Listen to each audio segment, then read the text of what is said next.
예수님을 따르고 있는 사람들에게 가장 어울리는 단어는 사랑이라고 하는 것입니다. イエス様に従っている人たちに一番似合う単語は愛と思います。 우리가 지난달에 함께 살펴보았던 요한복음 13장에서 예수님은 제자들에게 서로 사랑해라라고 말씀하셨습니다. 先月ヨハネの福音書13章でイエス様は弟子たちに互いに愛しなさいとおっしゃいます。 서로 사랑하라. 내가 너희를 사랑한 것 같이. 私があなた方を愛したように互いに愛しなさい。 오늘의 본문도 사랑에 대한 말씀입니다. 今日の本文も愛に関する話であります。 오늘 본문에서는 예수님은 사랑하는 사람에게 주시는 선물이 있다라고 이야기합니다. 今日の本文ではイエス様を愛する者には与えられるプレゼントがあると言っています。 우리 21절 말씀 같이 읽어보겠습니다. 21節を一緒に読みます。せーの。私の掟を受け入れ、それを守る人は私を愛する者である。私を愛する人は私の父に愛される。私もその人を愛して、その人に私自身を表す。 나를 사랑하는 자는, 예수님을 사랑하는 자는 내 아버지께, 하나님께 사랑을 받을 것이다. 私を愛する人は私の父に愛される。 그리고 예수님도 그를 사랑하신다. そしてイエス様もその人を愛する。 그리고 예수님께서 자신을 나타내신다라고 이야기합니다. そしてイエス様はその人に自分を表すとおっしゃっています。 그런데 나를 사랑하는 자라고 이야기할 때 그 앞에 설명이 붙어 있습니다. しかし私を愛する者と言っているときにそれを説明している文章があります。 우리는 쉽게 예수님을 사랑한다라고 이야기하는데 예수님께서 나를 사랑하는 사람은 이런 사람이다라고 설명해 주십니다. 私たちは優しく愛するということを言ってるんですけど、イエス様がおっしゃっている愛っていうのはまた違うものだと思います。 우리 15절 말씀 읽어보겠습니다. 一緒に15節、14章の15節を一緒に読みます。せーの。あなた方は私を愛しているならば私の掟を守る。 또 21절 말씀도 같이 읽어보겠습니다. また21節も一緒に読みます。せーの。私の掟を受け入れ、それを守る人は私を愛する者である。私の愛する人は私の父に愛される。私もその人を愛して、その人に私自身を表す。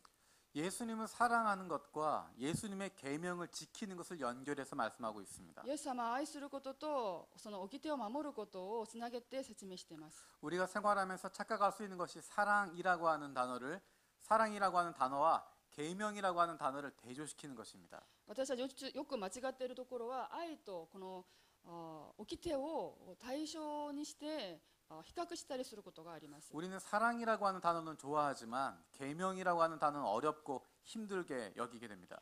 私たちは愛という単語をよく好んで使うんですけど、その掟という単語は難しく思います。 우리는 예수님을 사랑한다면 내 마음껏 자유를 누려도 될 것 같은데 私は神様をイエス様を愛するならばそれには自由があると思います。 예수님은 나를 사랑한다면 내 말을 지켜라 라고 말씀하십니다. しかしイエス様は私を愛するならば私の掟を守りなさいとおっしゃいます。 왜 우리에게 예수님을 사랑하면 예수님의 말씀을 지켜라 라고 이야기하실까요?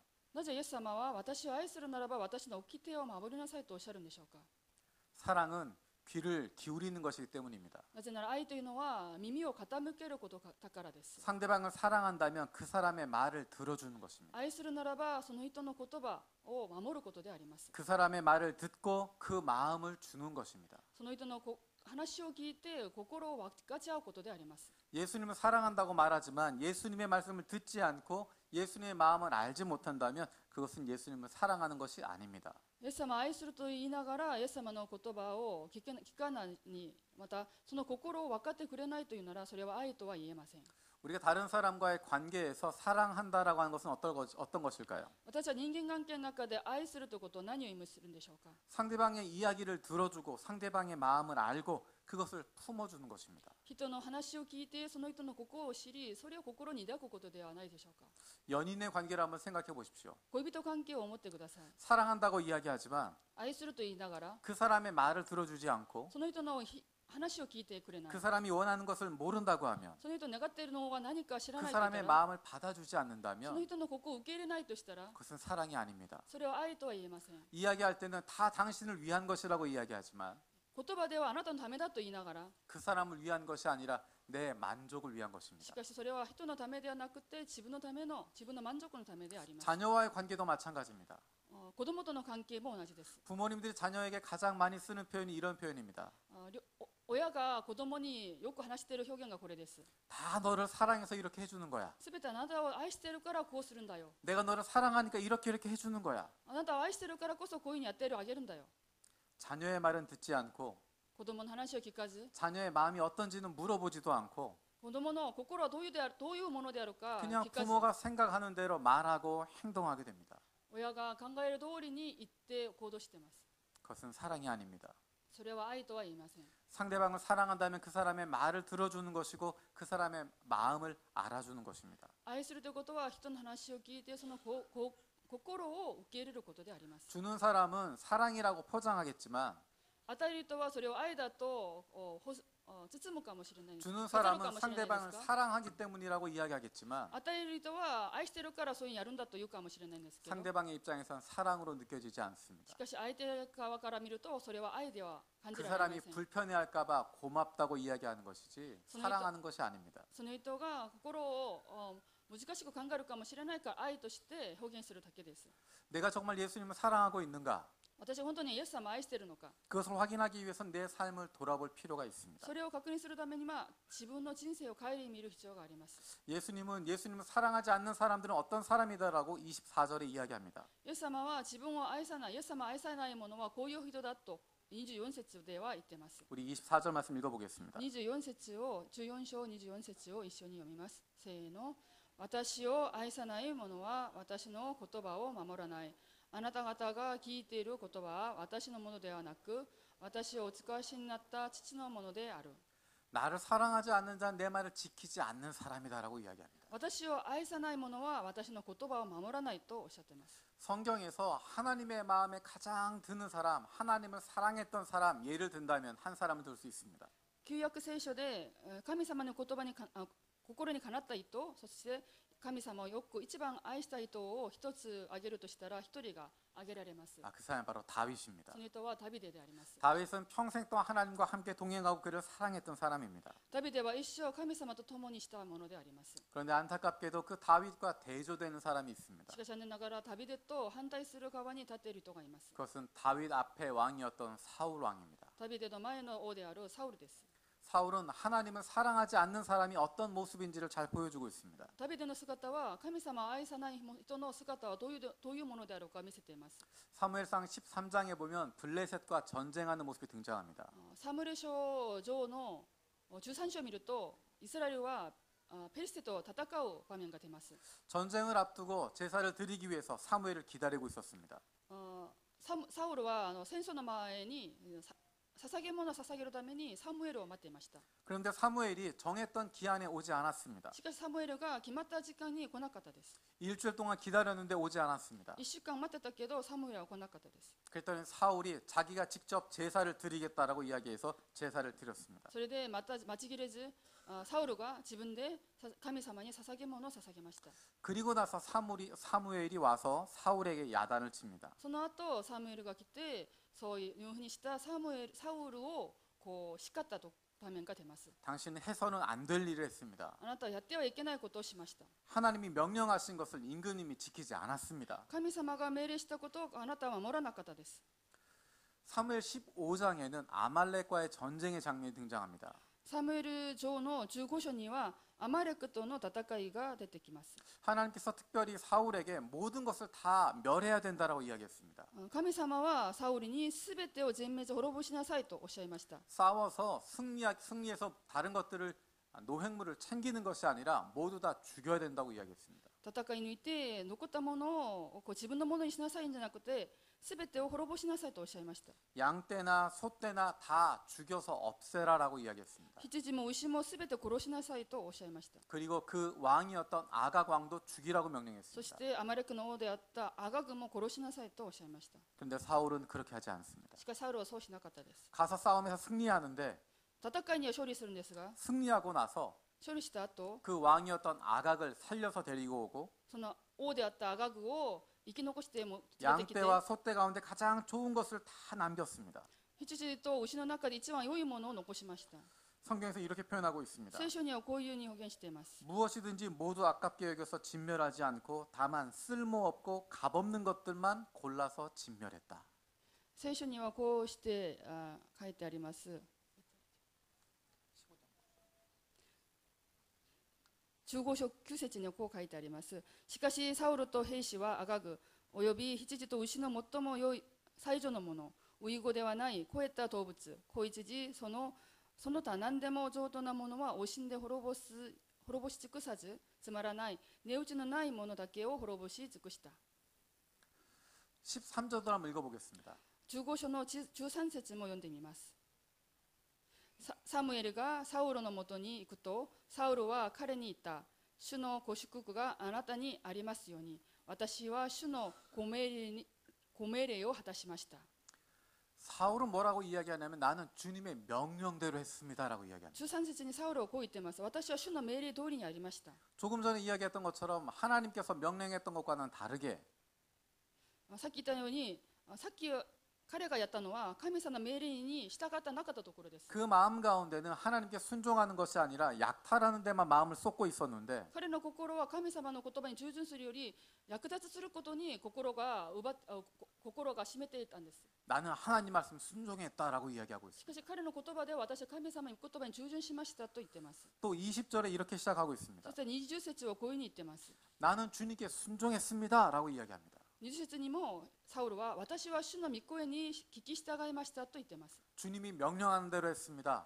主の命令した通りにやりました。 주님께 순종했습니다. 従順しました。 그리고 이 전리품들을 가져온 것은 하나님께 제사 드리기 위해서 가져온 겁니다라고 이야기합니다. こういった戦利品は主に捧げ物を捧げるために持ってきましたと言っています。 그때 사무엘이 사울에게 이야기합니다. その時サムエルはサウルに言います。 그 많은 제사를 드리는 것보다 주님의 말씀에 순종하는 것이 더 중요한 것입니다. その時にサウルはこのように言います。神様に主が喜ばれるのは焼き尽くす捧げ物や生贄であろうか、むしろ主の御声に聞き従うことではないか。身を聞き従うことは生贄に勝り、耳を傾けることは大牛の脂肪に勝る。 우리 22절, 23절 같이 한번 읽어볼까요? 私たち一緒に22節一緒に22、23節一緒に読みます。22節一緒に読みます。サウルは言った。主が呼ばかるのは焼き尽くす捧げ物や生贄であろうか。むしろ主の報いにしてないか。身を聞き従うことは生贄に勝り、耳を傾けることはお羊の脂肪に勝る。13節を読みます。反逆は占いの罪に、傲慢は空上崇拝に等しい。主の御言葉を退けたあなたは王位から退けられる。 그 죄를 지적하고 있는 사무엘에게 사울이 이야기합니다. 내가 왜 죄를 저질렀는지, 왜 하나님의 말씀을 순종하지 않았는지 24절에 이렇게 이야기합니다. このようにサムエルがサウルの罪を指摘したときに、サウルは自分がなぜそういうふうにしたか、それを24節にこういうふうに言っています。24節私が読んでみます。サウルはサムエルに言った。一緒に読みます。24節です。サウルはサムエルに言った。私は主のご命令とあなたの言葉に背いて罪を犯しました。兵士を恐れ、彼らの声に聞き従ってしまいました。 하나님의 말씀을 또 선지자가 했던 그 말씀을 듣지 않았던 이유가 내 눈앞에 있었던 그 병사들을 두려워했기 때문이라고 이야기합니다. 彼がそのように神様の命令に従わなかった理由は自分の目の前にいる兵士たちを恐れたからだと言っています。 조금 전에 읽었던 13장에서도 마찬가지입니다. さっき読んでた13章も同じです。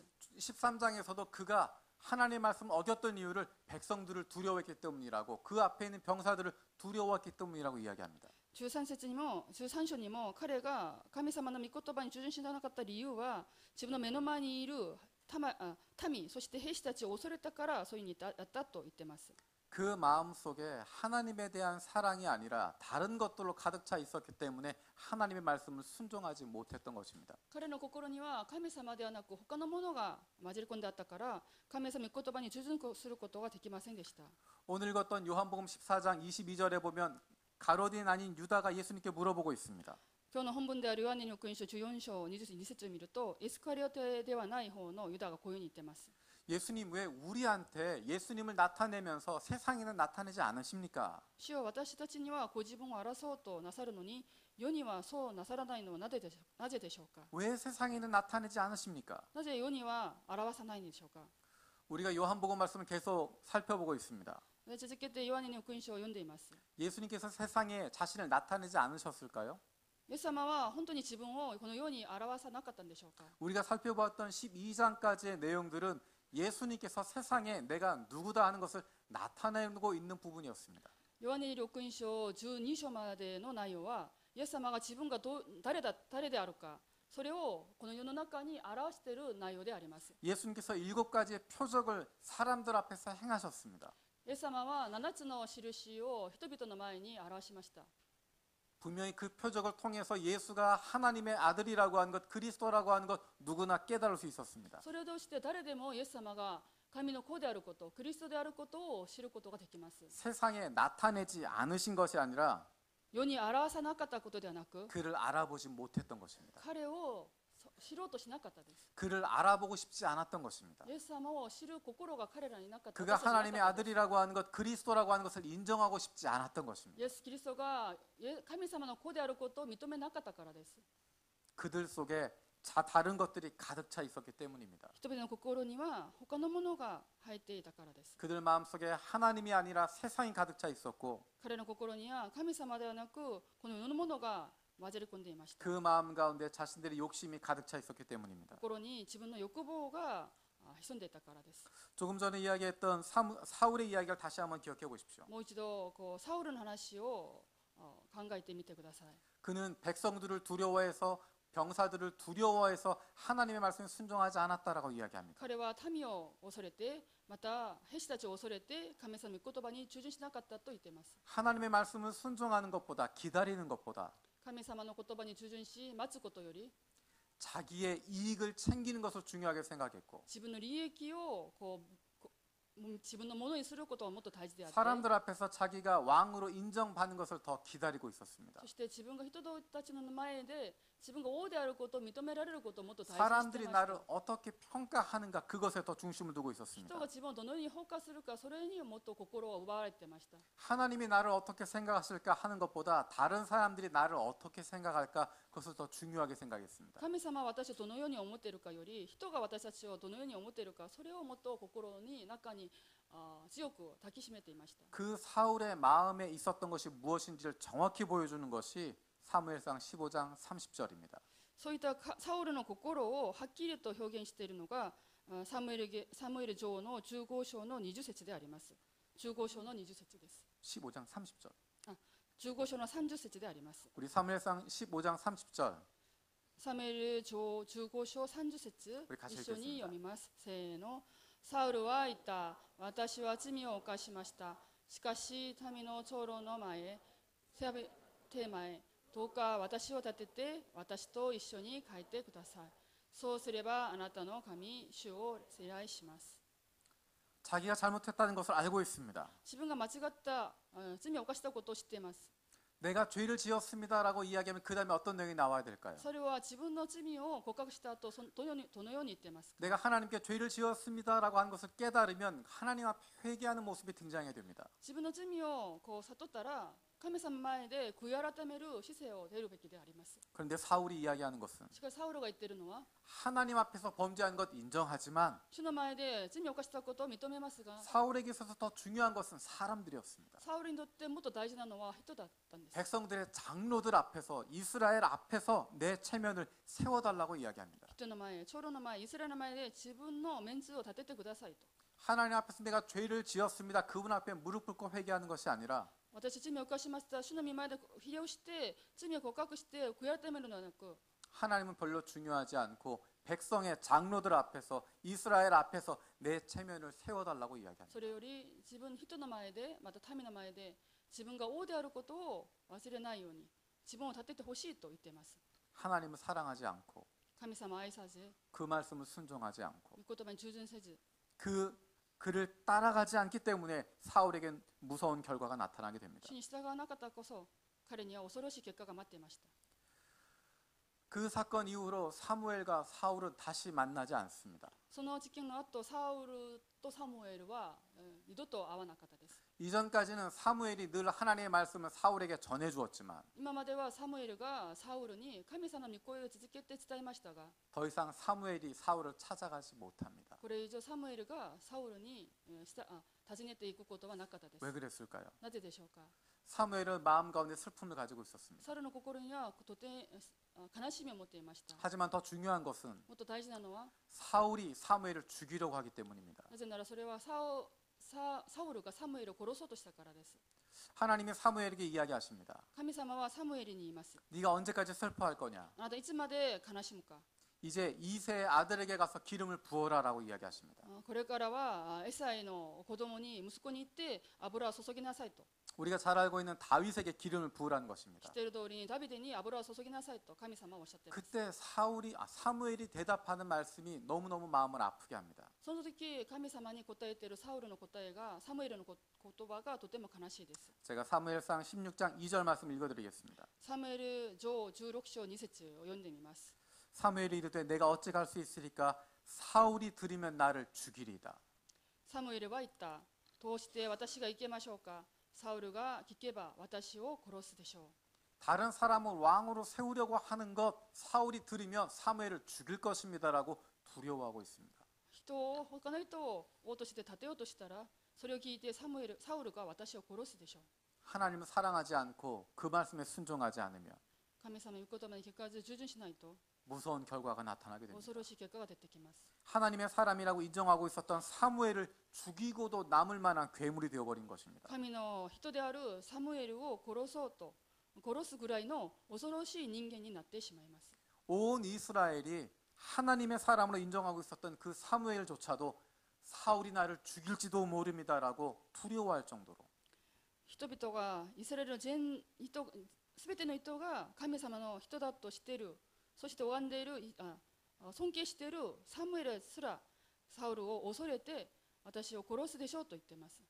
하나님이 있어야 할 자리에 다른 것이 들어가고 나니까 その神様のが入るべきその心に他のものが入ってしまうと、 하나님이 있어야 할 자리에 자신의 야망과 욕망이 차지하게 되니까 神様がそこにいるべきその場所に自分の欲望が入ってしまうと、 하나님을 두려워하지 않게 되고 하나님의 사람도 두려워하지 않는 존재가 되어버립니다. 神様を恐れず、また神の人も恐れることができなくなってしまいます。 이 얼마나 마음 아픈 모습입니까? これはとても悲しい場面であります。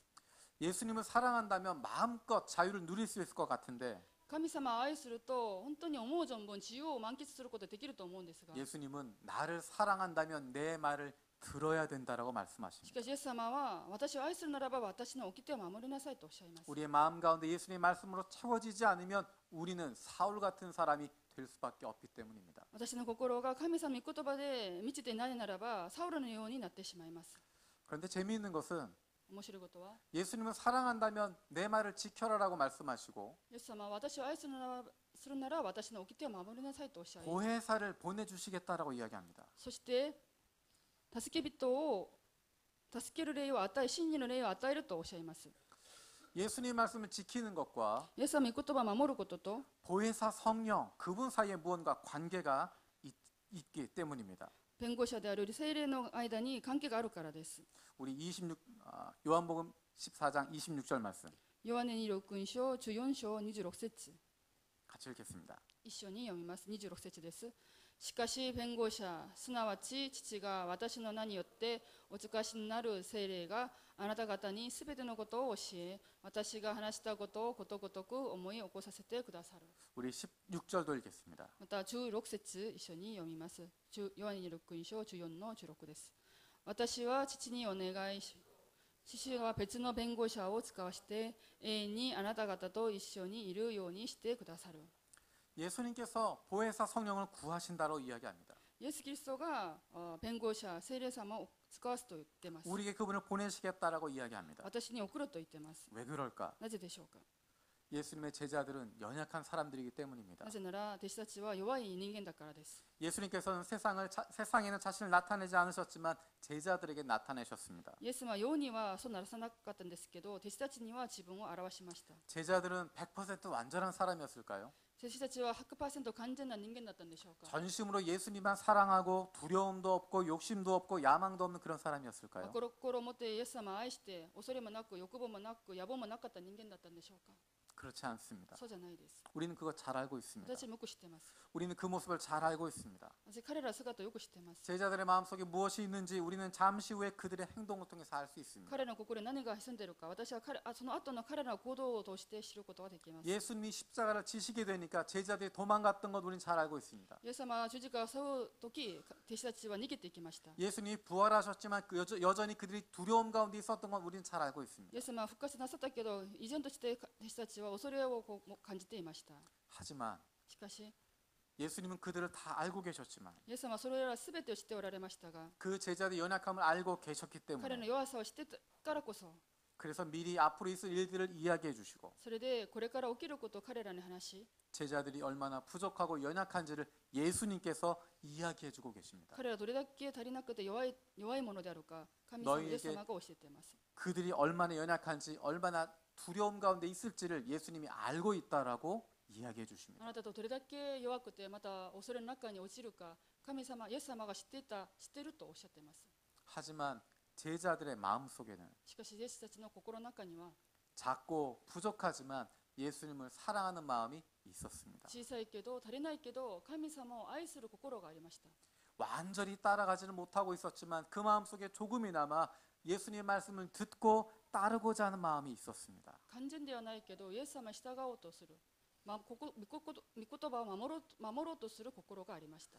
아직은 부족하고 여전히 연약하지만 依然として足りなくて弱いんですけど、 그들은 예수님의 말씀에 귀를 기울이고 있었습니다. 彼らは神様イエス様の言葉に耳を傾けてい 귀를 ました。 기울이고 그 말씀을 따르고 있었습니다. 耳を傾け、その御言葉に従順しようとします。 어쩌면 그들의 능력으로는 그들의 힘으로는 주님의 말씀대로 살아갈 수 없지만 もちろん彼らの力では神様に従って従順することはできないんでしょうが、 그래서 그들을 위해서 예수님께서는 보혜사 성령 도우시는 분을 보내주시겠다고 약속하시는 だ 것입니다. からこそイエス様は彼らに弁護者、助ける方である聖霊様を送るとおっしゃっています。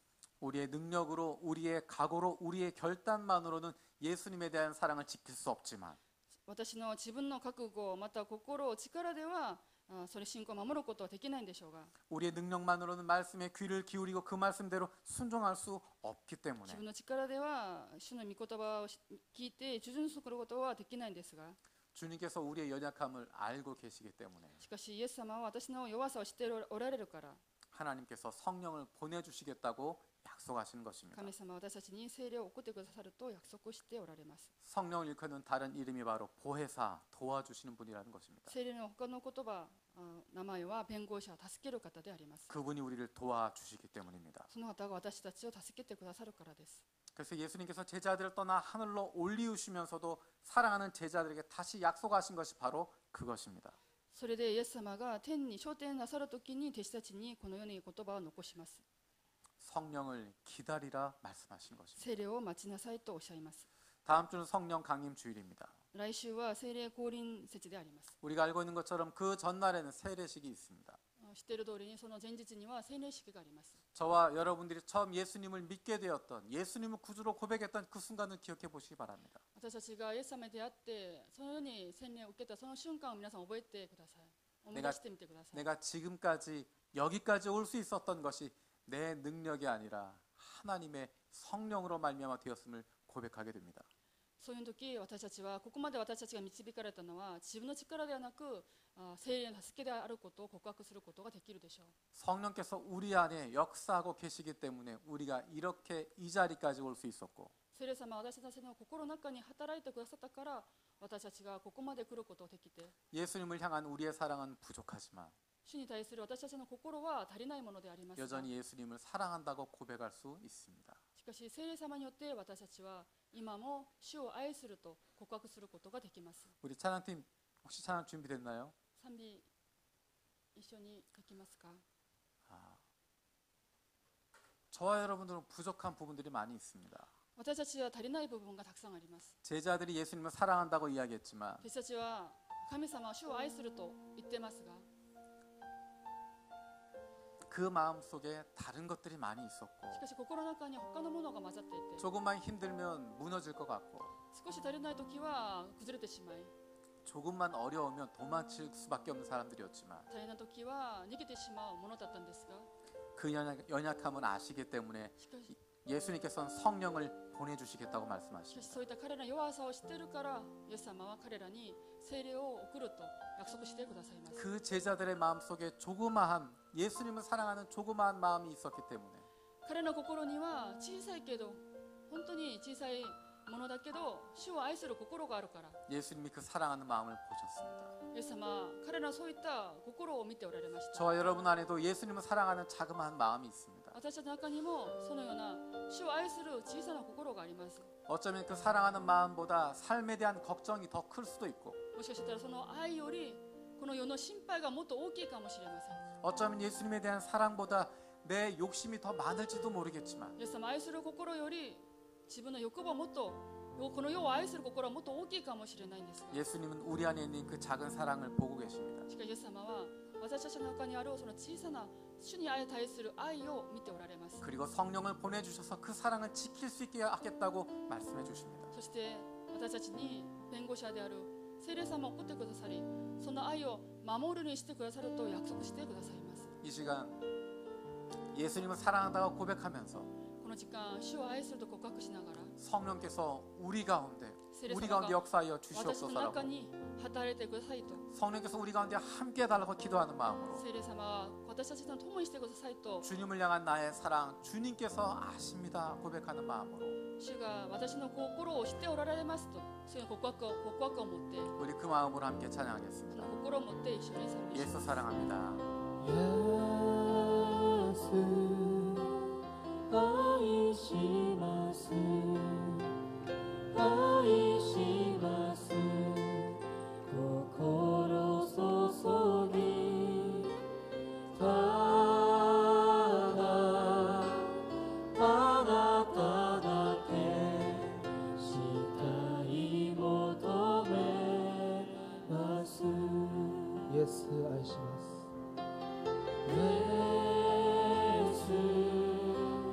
愛します愛します心注ぎただ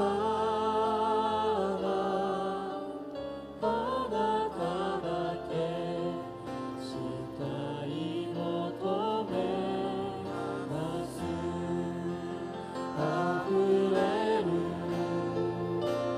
溢れるあなたを慕う想いみそばに引き寄せてしようしたい求めます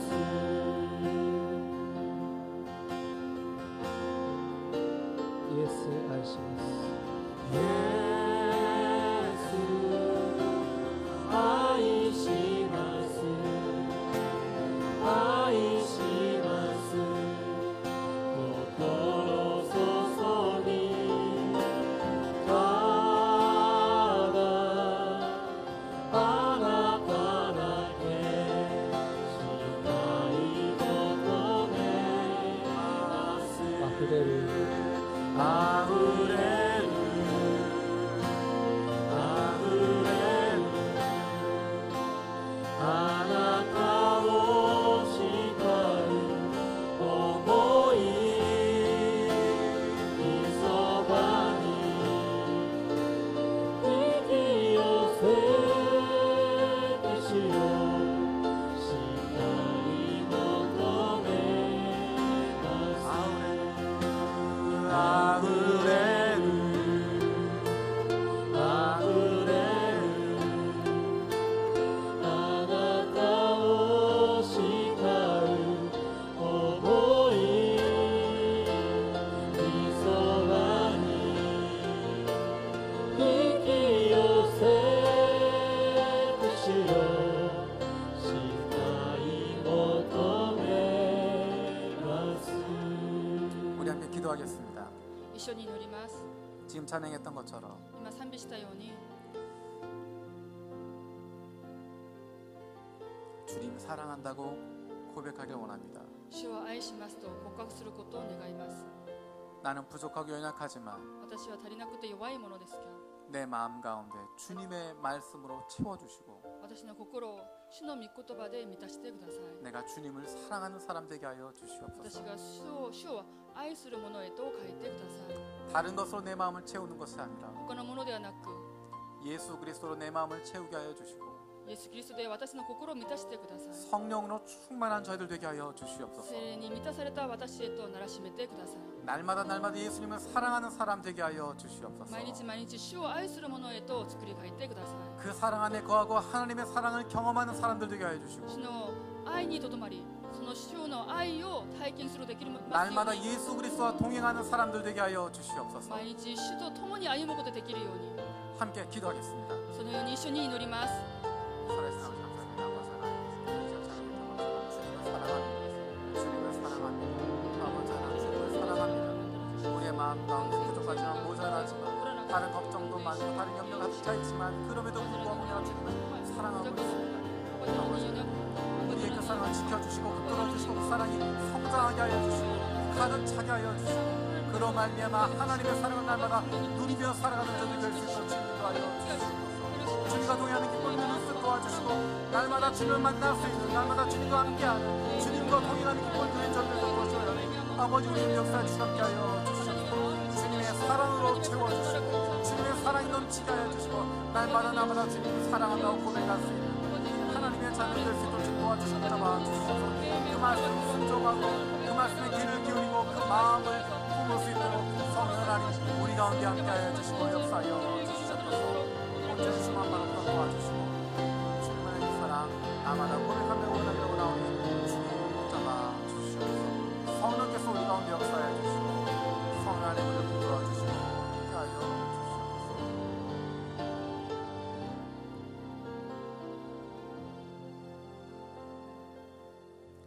살아계신 하나님 감사드립니다. 生きておられる神様、感謝します。 우리가 주님을 사랑합니다. 主を愛します。 주님 사랑합니다. 主を愛します。 그 사랑으로 살아갈 수 있는 저들 될 수 있도록 성령 하나님 함께하여 주시옵소서. 主の愛で生きていくことができるように、どうか聖霊様助けてください。 감사드리고 예수님의 이름으로 기도드립니다. 感謝し、イエス・キリストの皆を通してお祈りを捧げます。 아멘.